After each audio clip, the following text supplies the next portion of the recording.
So we're going to have a chat about lifestyle audits, and I would recommend, guys, that before taking part in this tutorial is to have a look at the session on lifestyle decisions. Perhaps you've done that already, perhaps you haven't, but if you haven't, I am going to sort of make some assumptions based on your understanding of that particular lesson content. Okay, so I hope that's okay. Let's go to the idea of an audit. I mean, first of all, what is it and why are we going to use it?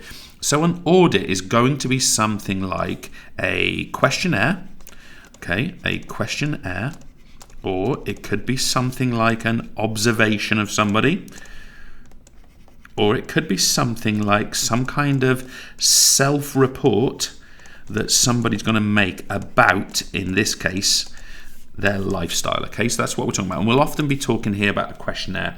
And we're going to focus on both the process and the information that an audit could achieve. So let's think about an audit. Let's imagine that, okay, let's say it's a questionnaire. What is it that we're going to ask people about? Okay, what is it that we're going to try and find out from people in order for us to be able to plan for their activity levels, their nutrition, for their health, their lifestyle in general? So I believe there are probably three primary types of audits that we can make, and I'm going to throw in a fourth one for you to be aware of, okay? So the first one we want to be aware of is an audit of someone's exercise, physical activity, and sport. Okay, now what do we mean by this? So this would be a series of questions that we would pose to someone else, or indeed ourselves, I suppose, that we ask them about level of exercise, the level of physical activity, the sporting participation, how recent, how regular, how frequent, how much, to what intensity, to what degree, how much they enjoy it. These are going to be factors that we could ask about here, okay? So we could try to discern information about how active somebody is. And that would, of course, allow us to gain an insight into whether they have sustained activity. Remember that sustained activity for adults would equal 5 times 30 minutes per week, okay?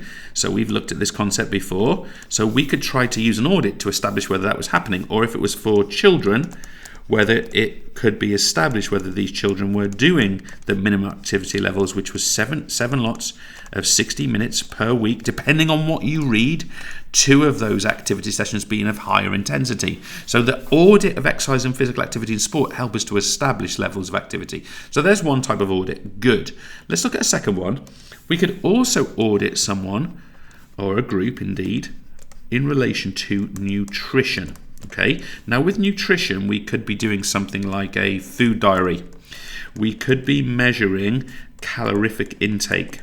And again, if I just remind you that, well, probably a reminder if you've looked at these concepts in other tutorials, that let's take calorific intake. We know that for men, it should average out at something like 2,500 kilocalories per day. Okay, 2,500, let me write that correctly, sorry. I didn't need that slash in there, kilocalories per day. And if we were talking about women, we would be expecting an average of 2,000 kilocalories per day.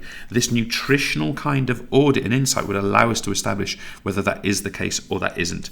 And finally, guys, I'm going to give you a fourth one. The third one that I really want you to focus on is what we might call sleep.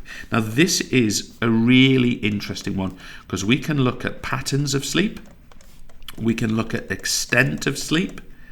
We can look at quality of sleep. And would you agree with me that this is really now an easy thing to theoretically measure because we've got things like wrist-based apps, or we've got things on our telephones, on our smart devices, which literally measure this. So if you're using things like a Fitbit or an Apple, I don't mean to name brands, but this type of concept, you're going to need to measure this really quite easily. I meant to say, by the way, with nutrition, a real nice one to bear in mind here is water consumption. You know, whether we're getting the required amount of water, about 2.5 litres a day. That's a real nice one for us to be able to measure. But the other one I wanted to measure, the other one I want to mention in terms of audit, I'm going to give it a kind of a dotted line here, because although it's kind of not specifically mentioned on your course, I think it's really important to mention this, is the notion of health. Okay, and I want to mention here what's called a PAR-Q survey.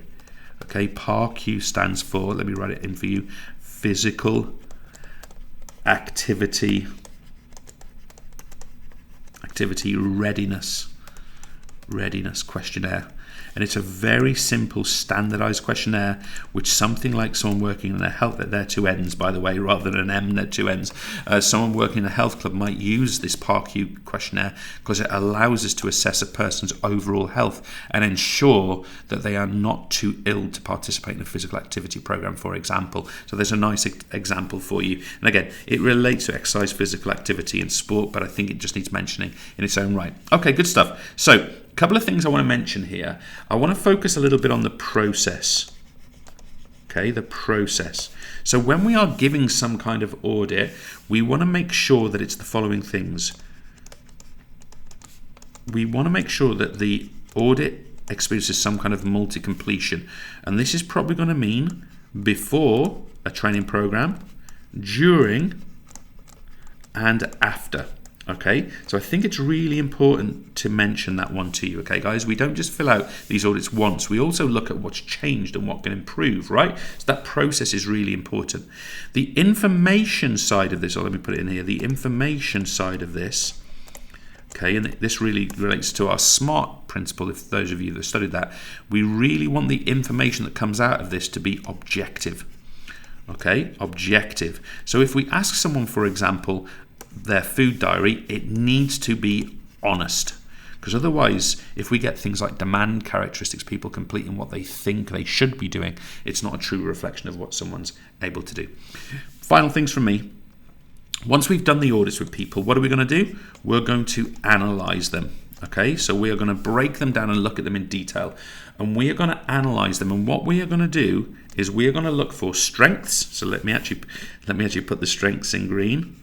Strengths. So we're going to find out strengths, and we're going to find out, let me do this in red, areas for improvement. Okay, so we're going to be able to work with people by doing lifestyle audits. Okay, what has happened there? We're going to be able to work with people in improvement.